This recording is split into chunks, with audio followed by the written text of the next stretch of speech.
no better person to talk about it with than the head writer of our show, former head writer of Sesame Street. Please put your hands together for Mr. Professor Hermann von Bongo! Bongo! I never get tired of hearing your catchphrase. That was your catchphrase, right, Bongo? Yes, that's correct. That was my catchphrase for many years. Whiz, bang, bongo! Now, a lot of people won't remember this, but you were on Sesame Street, right?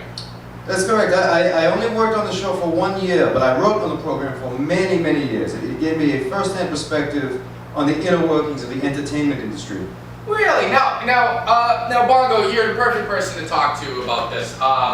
Can you talk to us a little bit about the Cliven Bundy and Donald Sterling situation? I mean, as a media correspondent, what do you think of all this?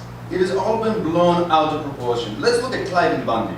On the one hand, he began by being unfairly attacked by liberals for refusing to pay an unfair tax. Okay. Sorry, I should preface this.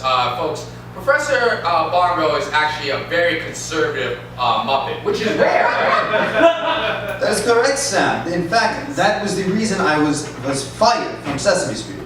That's terrible. I can't believe they would fire you over your politics. Those left-wing nuts were not willing to deal with any point of view different than their own. Sesame Street is propaganda, plain and simple.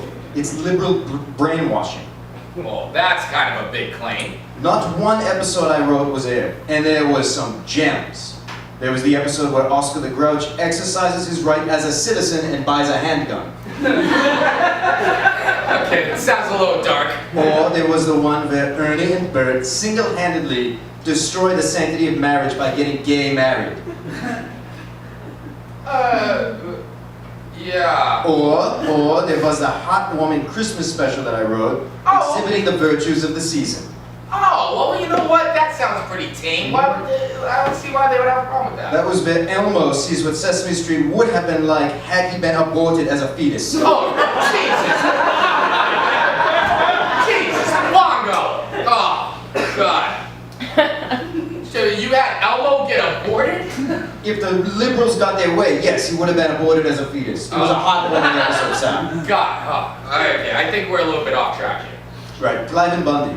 On the one hand, he's persecuted for his politics. On the other, he is also correct in asserting that blacks would be happier as slaves. Whoa, wait, what? What did you just say, Bongo? It's just science. Can you honestly tell me that you wouldn't be happier if you were a slave, living off the land and working in a field? Yeah, I can honestly say that I wouldn't be happier. Yeah, actually, looking at you, you probably wouldn't be very good at it. Whoa, wait.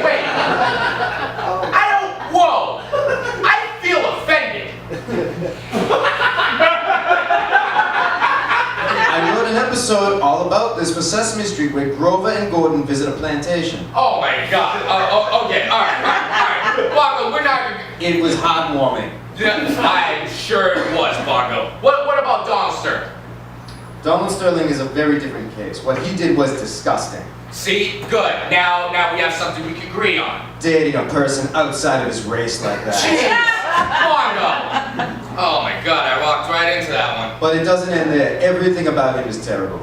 Okay, I'm not gonna get my hopes up this time. A Jew owning an American basketball team? Yeah, I had a feeling something like that was gonna... But I respect Sterling for his business acumen. He saw a business opportunity and he went for it. After all, we all know that the Negro musculature is more adept at physical activity. Cool. Just like in the hit song I wrote for Sesame Street, which this time did make it to air. You wrote a song for Sesame Street? Bongo, what was it called? The Negro musculature is more adept. But it ended up being heavily rewritten by our producers, and it ended up being called Put Down a Ducky If You Want to Play the Saxophone.